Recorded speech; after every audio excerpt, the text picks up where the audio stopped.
you guys have been around old paint, right? You might know that it's really brittle and crispy, okay? And then if you pry against it, it's going to chip and flake everywhere, okay? And it's going to create something that you have to repair, okay?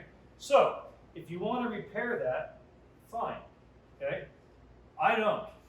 So I try really hard to not break the paint on this casing here, okay, this imaginary casing. I will do things like I will cut the paint line with my knife. I'll do that, but just the act of cutting my paint line will cause it to chip.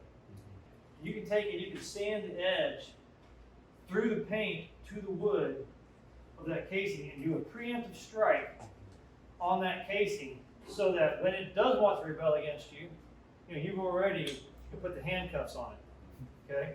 And so it can't do that, it can't turn the corner because there's no connection anymore.